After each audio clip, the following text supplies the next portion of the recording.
One last blind date. The CEO planned to leave after 5 minutes, but her laughter made him stay forever. Daniel Blake stood at the edge of the fall festival, hands buried deep in his coat pockets, posture sharp against the golden glow of carnival lights. Laughter rang through the crisp October air. The scent of kettle corn and apple cider drifted past in waves, mixing with the earthy bite of dried leaves. Everything around him screamed nostalgia and cheer. He hated it.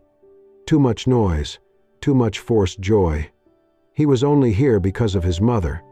"Just meet her," she had said, firm but pleading. 5 minutes. You owe me that much after everything I've been through. So here he was, but with a rule. If it feels wrong after 5 minutes, I walk away. No apologies. It was how he handled people now. Clean, efficient, detached. The event was part of a charity raffle, blind date for a good cause, but it was his mother who had orchestrated every detail.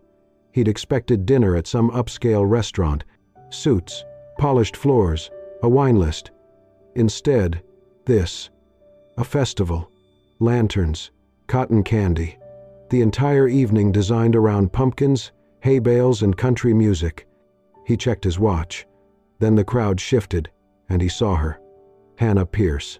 She walked slowly toward him from the main gate, framed by the warm blur of string lights and falling leaves. Her hair was soft gold, loose tonight, stirred gently by the wind. A few strands swept across her cheeks, and she didn't bother to fix them. She wore a simple coat, a pale scarf knotted loosely at her neck, and boots that had clearly seen more use than style. No heavy makeup, no forced smile. Just her. And for a second longer than he meant to, Daniel stared. There was something unpolished about her, refreshingly so. She wasn't trying to impress anyone. She just was. Then he blinked, and the moment passed. His features rehardened, jaw setting back into place. "Hannah?" he said. She stopped in front of him, smiling, cheeks pink from the wind. "Hi, you must be Daniel." He nodded, briefly shaking her hand. Her skin was cold, but soft. "Thank you for meeting me here," she said. "I know it's not exactly conventional." Daniel gave her a look, raising a brow at the flashing lights and shrieking kids in the background. No white tablecloths, no overpriced wine. "You clearly misunderstood the assignment." Hannah laughed, and the sound startled him. Not the laugh itself, but the way it landed. Light, unguarded, without the smallest hint of awkwardness. "I asked your mother if we could meet somewhere simple," she explained. "I don't like restaurants on first dates. Everything feels rehearsed. The lighting's too low, the food's too expensive, and people talk like they're auditioning for a job." Daniel considered that. "And you picked this?" "I picked something honest," she said. "People are too busy having fun to pretend here." They began walking slowly past the booths. The conversation was hesitant at first light, observational. She wasn't trying to fill every silence. She wasn't pushing questions. She let the pauses linger, comfortable in them. It was unsettling and strangely calming. Then it happened. Daniel turned slightly, preparing to politely excuse himself, to thank her for the effort, say a few decent words, and leave. But Hannah stopped walking. She looked up at something behind him and smiled faintly. "You ever been on that?" she asked. He followed her gaze to the Ferris wheel. It stood tall and a little weathered at the edge of the fairground, its lights flickering gold and blue. The creak of the turning gears carried softly through the air. "I have not," he said honestly. "Not in a long time." She tilted her head. "It looks different from up there. The town, I mean. When you see it from above, quiet, lit up in all the right places, it almost feels like a different world." Daniel didn't speak. She looked at him then, and for the first time, her expression wasn't just calm, it was vulnerable. "I used to come here with my sister," she added, quieter now. "It was our ritual. Ride the Ferris wheel once, no matter what else we did." He stood still, watching her. The breeze tugged at a strand of her hair, and she tucked it behind her ear absent-mindedly. Her eyes were the color of stormlight, soft and steady, not looking for anything, just being there. Daniel exhaled slowly. He didn't know why, but instead of leaving, he found himself saying, "Would you want to ride it now?" She seemed surprised. "If you don't have somewhere else to be." "I don't," he said. And just like that, the rule, his carefully constructed rule, folded. They didn't rush to the Ferris wheel. Instead, they wandered first, past the glow of string lights and laughter spilling from booths. A ring toss caught Hannah's eye, and without waiting for his opinion, she stepped up to play. Daniel paid the booth attendant silently and watched her miss every throw, though she grinned like she was winning. Next came cotton candy. She insisted on getting the blue one. "It tastes better," she claimed. He rolled his eyes but took a bite when she offered. It was absurdly sweet. She looked pleased with his reaction. A photo booth stood nearby, its light flickering. Hannah hesitated, then shrugged. "Souvenir." Daniel didn't say no. The resulting photo strip captured her laughing, him looking mildly alarmed, and in the last frame, her tugging his coat playfully. It was ridiculous. And he folded the strip into his wallet anyway. They walked slowly. The chill in the evening deepened, but she didn't seem to notice. He did, though, not the cold, but the way she moved through the night like it wasn't made of sharp edges, like she'd made peace with something long ago. At one point, they passed a booth filled with stuffed animals and rubber ducks bobbing behind a plastic curtain. Hannah stopped. Her smile faded just slightly. Daniel watched her stare at the line of toy ducks floating in circles. There was nothing dramatic in her expression, just quiet. "You okay?" he asked. She nodded, then after a moment murmured, "There are days I wonder if I'm in the right field.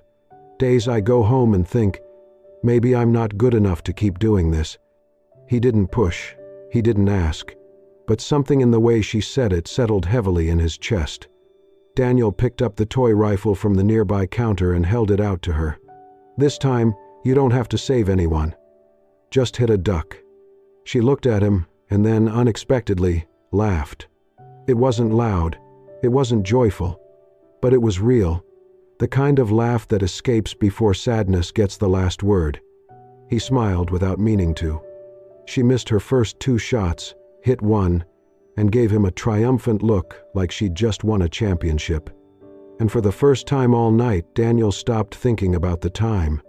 They stood there for another minute, surrounded by blinking lights and the distant sound of carousel music. He didn't know what this was becoming, but it didn't feel like a mistake. Not anymore. "Ready for the Ferris wheel?" she asked, brushing wind-blown hair from her cheek. He nodded quietly. "Yeah, I think I am." They reached the Ferris wheel just as twilight deepened. Its gold and blue bulbs blinked lazily against the indigo sky, casting a flickering glow over the quiet edge of the festival. The line had thinned.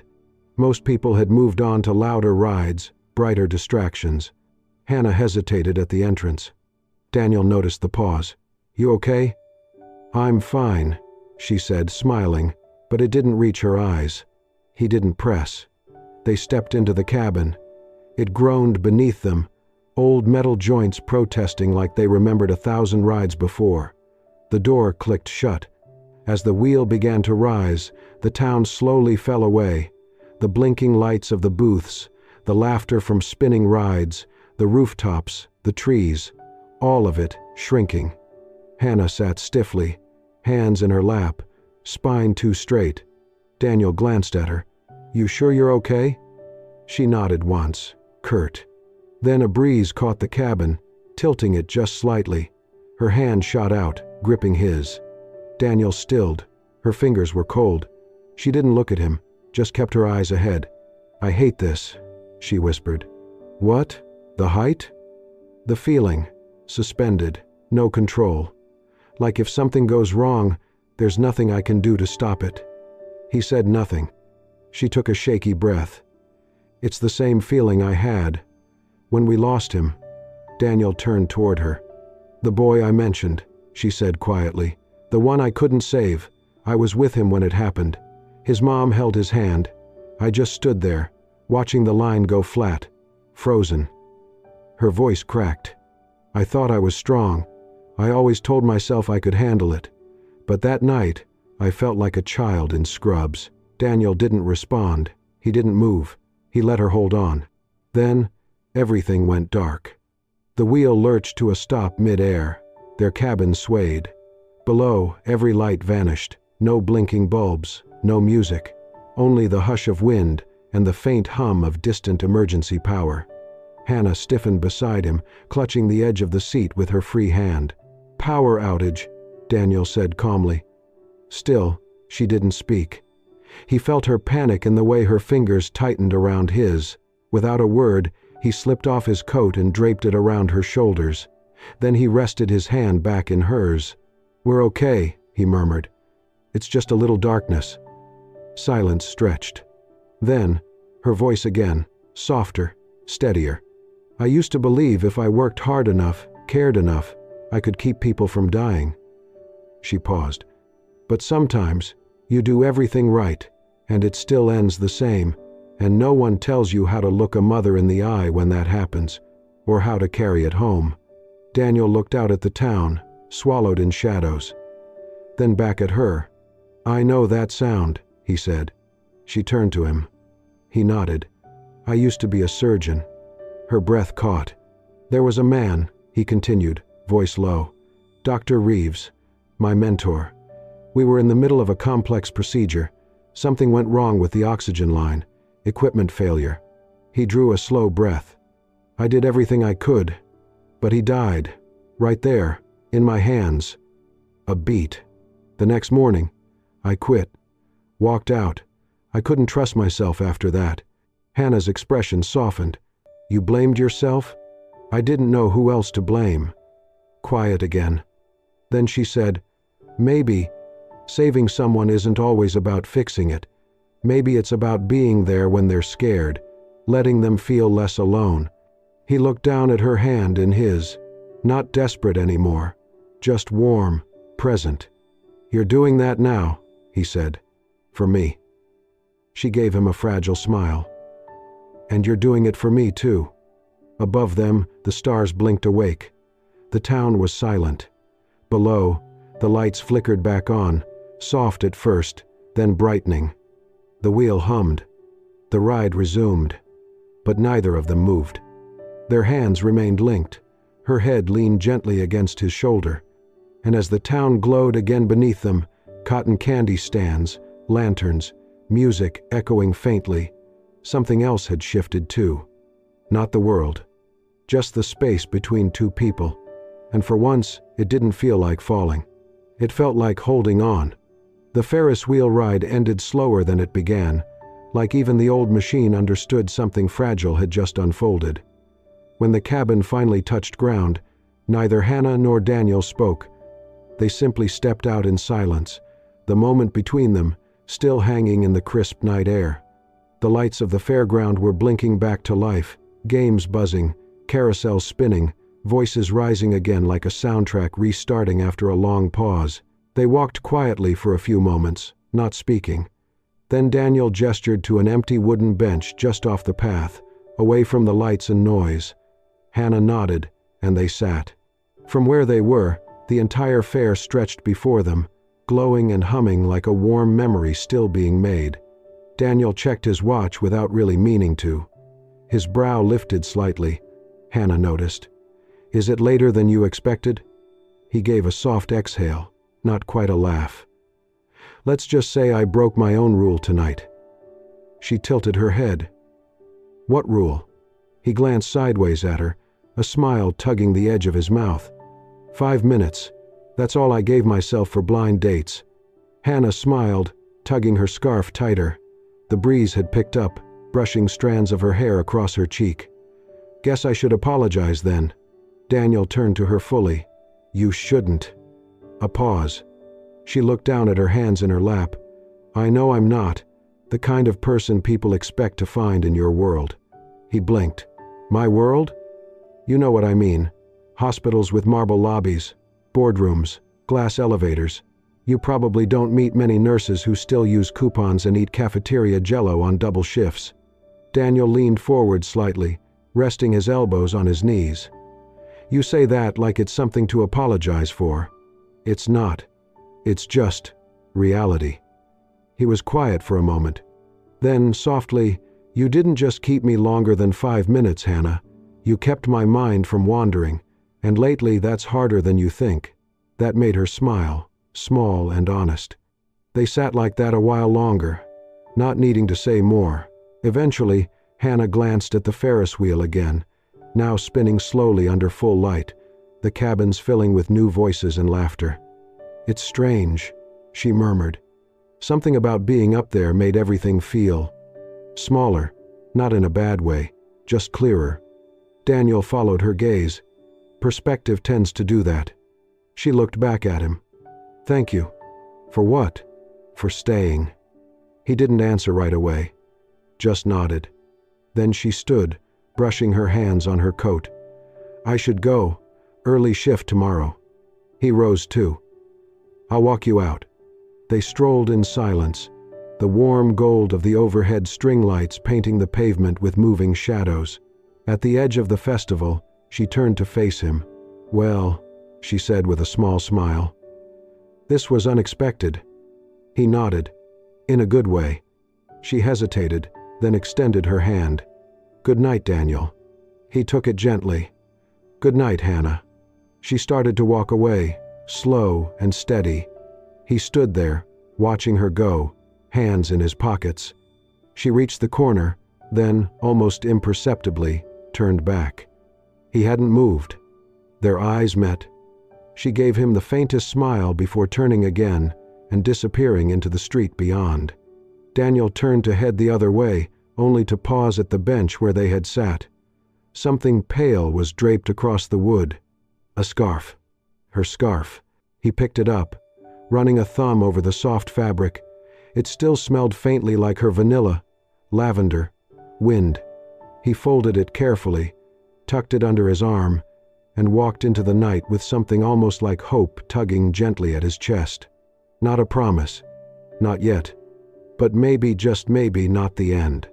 The next morning, Daniel stood in his kitchen with a mug of black coffee going cold in his hands. The scarf sat folded on the counter beside him, soft, pale, and unmistakably hers. He stared at it for a while. Then, without overthinking it, he picked up his phone and dialed a number he hadn't used in months. His mother answered on the second ring. You want her number, she said before he could speak. He paused. Yes. There was a rustle, a hum of satisfaction on the other end. I told you 5 minutes wouldn't be enough. Daniel rubbed the back of his neck. It's not. This isn't. Returning a scarf is a perfectly respectable excuse, dear, his mother cut in, reading him effortlessly. And don't wait too long. He found her at a small second-hand bookstore, tucked between a bakery and a barber shop on a quiet side street. She was sitting cross-legged on the floor, scanning through a weathered pediatrics textbook with colored tabs sticking out at odd angles. She looked up when she heard the bell chime and blinked, surprised. Daniel. He held up the scarf. You left this behind. Her expression softened, and she rose to her feet, brushing imaginary dust from her jeans. I was wondering where I'd dropped that.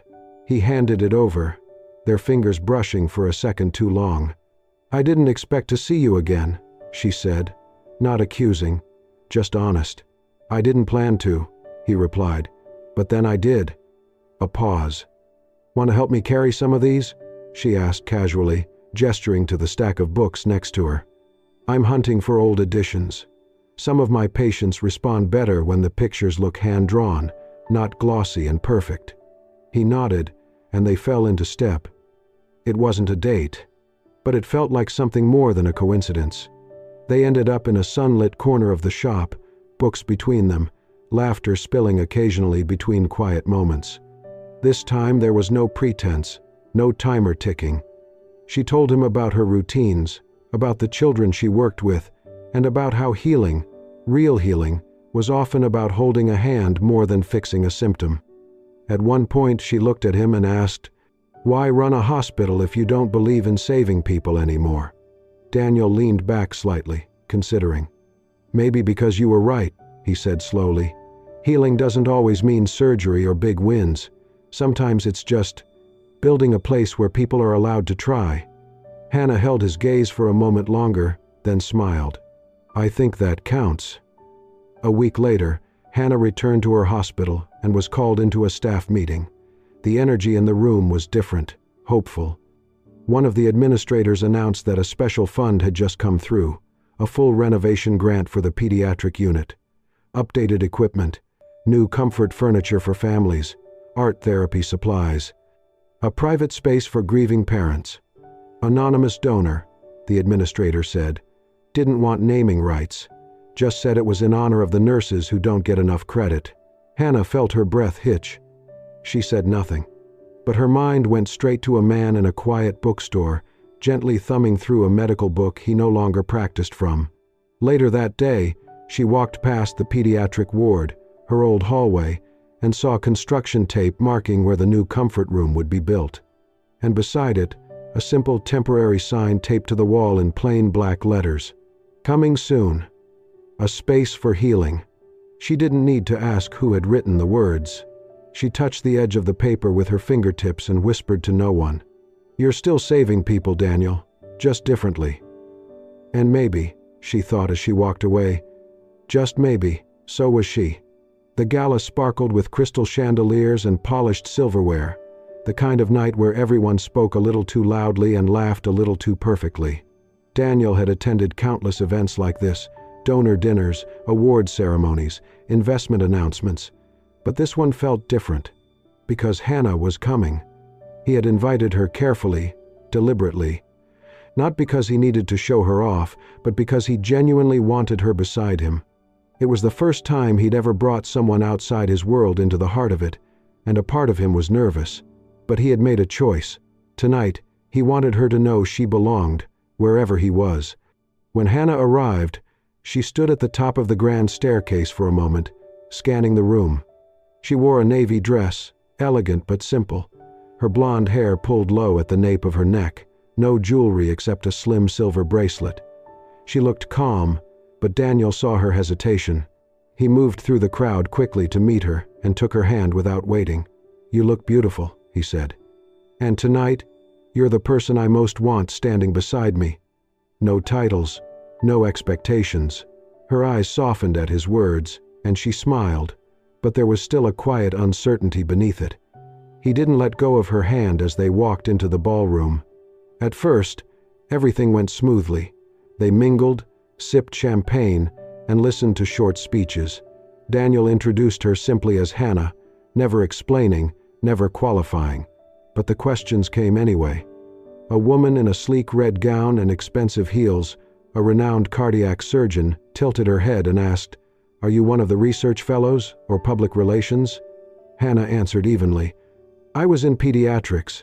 Now I support emergency nursing shifts." A thin smile, a polite nod. Nothing overt, but the temperature in the room shifted slightly around her.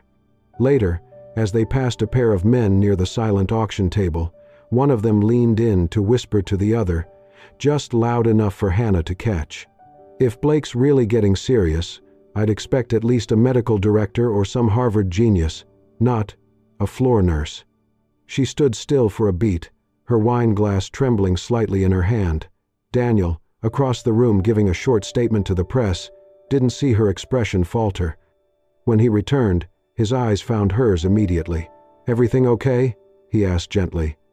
Hannah smiled, small and composed. "I think I'll head out a bit early. Thank you for tonight."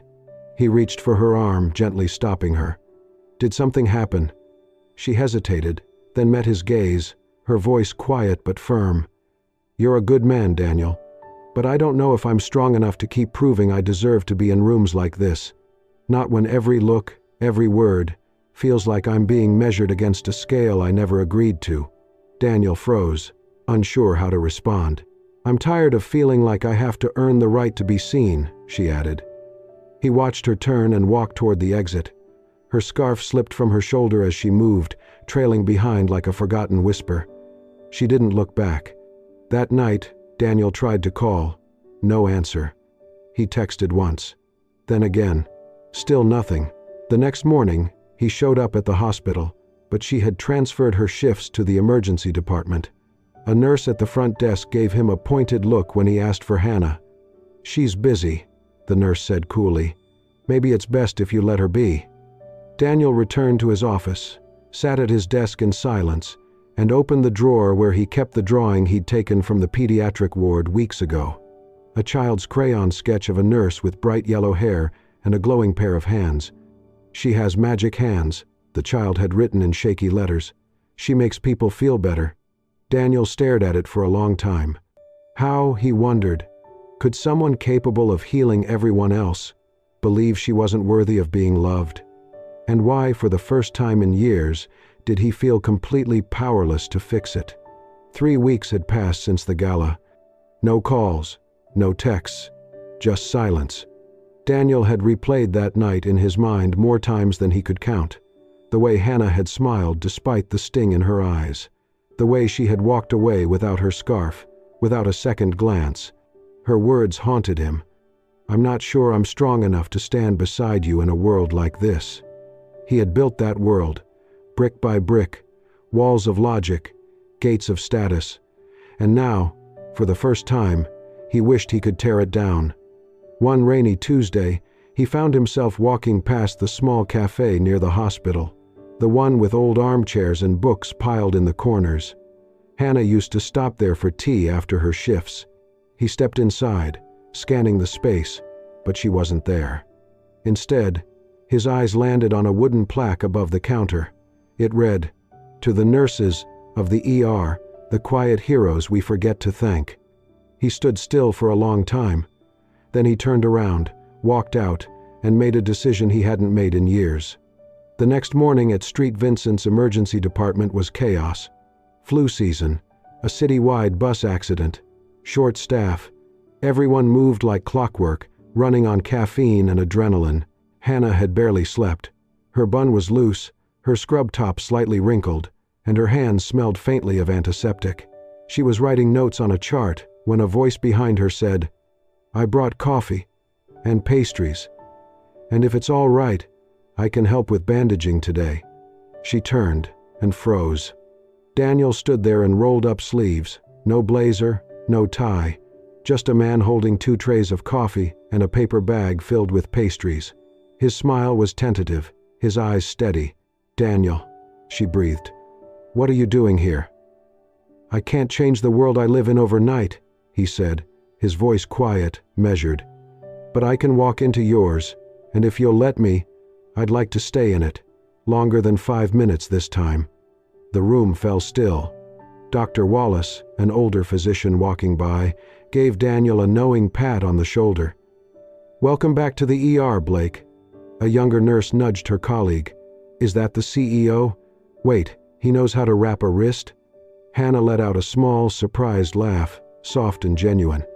Daniel looked at her then. Really looked. And for once, she didn't look away. They spent the day together, not talking much, just working. He assisted quietly, handed gauze, wrapped ankles, took vitals when needed. He didn't try to impress anyone. He just helped. Later, after the shift ended, they sat on a bench outside the staff entrance. The sun was low, casting golden light across the pavement. Hannah handed him a first aid kit. "You have a paper cut," she said, gesturing to his hand. Daniel opened the kit, took a small antiseptic wipe, and then paused. "May I?" he asked. She nodded. He took her hand, gently cleaned the tiny scratch on her palm, one she hadn't noticed. Then he pressed a small bandage over it, carefully smoothing the edges. There were no grand gestures, no declarations. Just this, tenderness where it mattered most. Hannah looked down at their hands, then back up at him, and Daniel, still holding her fingers gently, said nothing. He didn't need to. She already understood. The air held that same crisp bite, the same golden leaves swirling on the wind, the same flickering lights lining vendor stalls. But somehow, everything felt different. A month had passed since Daniel showed up at the ER and asked to stay in Hannah's world.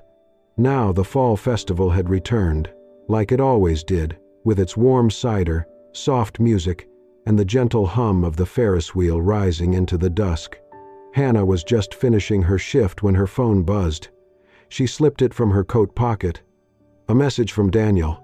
"I want to see the town from above again, but not just for 5 minutes." A quiet smile spread across her face.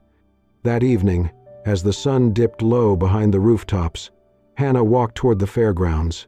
Her blonde hair was pulled back into a soft bun, a light blue scarf wrapped around her neck, fluttering gently. He was already there, waiting at the base of the Ferris wheel, near the same cabin. No coat and tie tonight, just a knit sweater and a small wool blanket over his arm. Their eyes met. No words at first, just a shared smile. "Hey," she said, her voice light. "Hey," he replied. "Right on time." They climbed into the cabin. It shifted under them, rising slowly over the rooftops and fair tents, but neither looked down. "Let's hope we don't lose power this time," she teased, glancing at the flickering lights along the wheel. Daniel smiled. "And if we do, at least now I brought a blanket." She laughed. This time, it was easy, real. Her shoulders relaxed. As their cabin neared the top, he reached into his pocket and pulled out a small box, not a ring box but thinner. Inside was a silver chain with a tiny Ferris wheel charm, delicately etched. She blinked. He didn't kneel, didn't ask for her hand, just looked at her. "The first time I met you, I planned to leave after 5 minutes," he said. "That was my rule. No attachment, no risk." He paused, his voice calm. "But 5 minutes with you changed something. You laughed like you meant it. You listened without judgment. You made me want to stay. Not just that night, but in the version of myself I am when I'm with you." She didn't answer. She didn't need to. He lifted the necklace and placed it gently around her neck, the charm resting just over her heart. "This isn't a proposal," he said. "Not yet. It's not a promise that I know everything about the future. It's just a commitment, that each day I'll choose to stay." His voice softened. "If you ever feel unsteady or scared, I'll be here. I'll be the hand you can hold." Hannah pressed her palm over the charm, tears shining in her eyes. Her voice came barely above a whisper. "You already are." They said nothing more. The cabin began its descent. The fair glowed below, bathed in golden light. She leaned against him, her fingers slipping into his, not out of fear, but just because. When they stepped off the ride, the noise of the festival returned in full. Children ran past with caramel apples and glowing balloons. A slow song played from somewhere near the carousel. Daniel turned to her, voice low. "This time, I'm not leaving." She looked up at him, eyes clear and sure. "And this time, I'm not letting you." They walked forward, hand in hand, into the crowd and the lights. No more words needed. Just the quiet, certain knowing that something real had begun. Something worth staying for. Thank you for joining us for one last blind date. The CEO planned to leave after 5 minutes, but her laughter made him stay. Forever. If this story stirred something in you, whether it was a memory, a tear, or a quiet smile, don't forget to subscribe to Soul Stirring Stories for more heart-deep tales like this one. We release new romantic journeys every week, each one crafted to remind you that love often begins where logic ends. And hey, if you felt something real today, tap that hype button to help this story reach more souls who might need it. Until next time, stay open, stay kind, and remember, sometimes 5 unexpected minutes can rewrite a whole lifetime.